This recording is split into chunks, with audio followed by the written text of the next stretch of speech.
హల్లెలూయా! అందరికీ వందనాలు. ముందుగా దేవాతి దేవునికి, పాస్టర్ గారికి అందరికీ నా వందనాలు.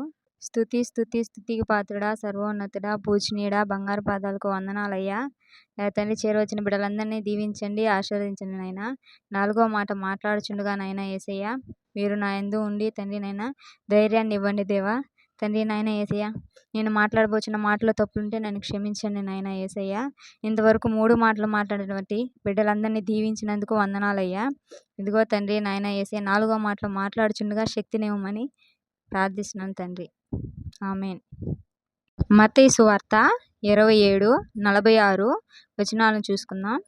ఇంచుమించు 3 గంటలప్పుడు యేసు ఏలీ ఏలీ లామా సబక్తా అని బిగ్గరగా కేక వేసెను. ఆ మాటకు నా దేవా నా దేవా నన్నెందుకు చెయ్యి విడిచితివని అర్థం. అలాగే 47వ వచనం కూడా మత్తయి సువార్త 27:47 చూసుకున్నట్లయితే, అక్కడ నిలుచున్న వారిలో కొందరు ఆ మాట విని ఇతడు ఏలీయాను పిలుచుచున్నాడనిది. ముందుగా 3 వచనాలను మీకు తెలియజేస్తాను. మార్కు సువార్త 15:33. అక్కడ నిలిచియున్న వారిలో కొందరు ఆ మాట విని ఇతడు ఏలీయాను పిలుచుచున్నాడని. అలాగే మార్కు సువార్త 15:34లో చూసుకున్నట్లయితే, యేసు జీవించిన కాలంలో ఇశ్రాయేలీలు, హెబ్రీలు ఇంకా అరామిక్ భాషలో మాట్లాడేవారు. ఏలీ ఏలీ లామా సబక్తా అనే వాక్యంలో ఏలీ ఏలీ అనే పదము హెబ్రీ భాషకు సంబంధించినది. అలాగే లామా సబక్తా అనే పదము అరామిక్ భాషకు చెందింది. అక్కడ ఉన్నటువంటి వారిలో ఆ మాటలకు ఆ భాష ఏం అర్థం కాకుండా యేసు శిలువలో ఈ మాటలు పలికినప్పుడు అక్కడున్న ప్రజలకు ఏం అర్థం కాక ప్రవక్త అయిన ఏలీయాను పిలుస్తున్నాడు కాబోలు అని భావిస్తారు. కానీ ఆ మాటకు గ్రంథకర్తలు నా దేవా నా దేవా నన్ను ఎందుకు చెయ్యి విడిచితు అని ఆర్తనాదం చేస్తూ అడుగుతున్నాడు. తండ్రి కుమారునికి చెయ్యి విడిచి మానవుని చెయ్యి పట్టుకున్నాడు. తండ్రి కుమారునికి కనిపించలేదు. తండ్రికి కుమారునికి మధ్యలో లోకంలోని ప్రజలందరి పాపభారం అడ్డంగా ఉంది. అలాగే యేసుక్రీస్తు వారు అందుకే బిగ్గరగా కేక వేస్తూ ఉన్నాడు. ఒక్కసారి చెయ్యి విడిచినందువలన ఒంటరిగా ఉండి పాపభారం మోస్తూ సంపూర్ణ మానవుడిగా నా దేవా నా దేవా అని ఆర్తనాదం చేస్తున్నాడు. అలాగే రోమాపత్రిక 8:4లో చూసుకున్నట్లయితే, తండ్రి అయిన దేవుడు మనలను అధికంగా ప్రేమించాడు. నిత్య రాజ్యంలో ఎల్లప్పుడూ దేవునితో సహవాసం చేయవలసినవి తండ్రి కుమారులు ఇద్దరూ త్యాగం చేశారు. తండ్రికి దూరమై ప్రజల కొరకు ప్రాణం పెట్టాడు.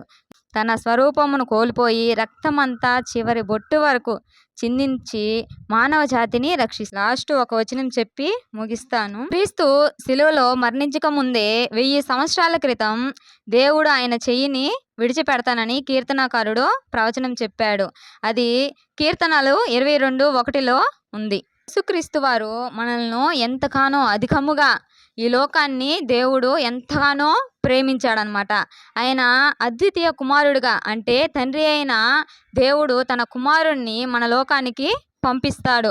ఎందుకంటే మనందరమే ఆయనకి ఇష్టం కాబట్టి, ఎందుకంటే ఆయన పోలికలలో మనం ఉన్నాం కాబట్టి, ఆయన మన పాపాలని మన అతిక్రమములను అన్నిటిని తొలగించుటకు, మన పాప భారములన్నిటినీ మోయుటకు ఆయన మన కొరకు రక్తం చిందుటకు ఈ లోకానికి వస్తాడు. కీర్తనలు 22:1 ఈ ప్రవచనం ఎక్కడ నెరవేరిందంటే సిలువలో నెరవేరింది. 4వ మాటగా యేసుక్రీస్తు సిలువలో ఈ ప్రవచనాన్ని వేల సంవత్సరాల క్రితమే ప్రవక్తలు కీర్తనకారుడు రచించాడు. అది సిలువలో నెరవేరింది. తండ్రి అద్వితీయ కుమారుని ఎక్కువగా ప్రేమిస్తాడు. మనం కూడా ఈ లోకంలో ఒకరినొకరు ప్రేమించుకుందాము. అలాగే దేవుడు చెప్పిన ఆజ్ఞల్లో 10 ఆజ్ఞల్లో ముందుగా మనకి 10 ఆజ్ఞల కంటే ముందుగా నిన్ను వలె నీ పొరుగు వారిని ప్రేమించమని చెప్తాడు కదా. అలాగే మనం కూడా ఒకరినొకరము అందరమీ ప్రేమించుకొని మనం కూడా ఈ లోకంలో ఒకరినొకరు ప్రేమించుకుందాం. దేవుని వాక్యం దీవించునుగాక. సమయించిన పాస్టర్ గారికి వందనాలు, ఆంటీకి వందనాలు, దేవాతి దేవునికి వందనాలు.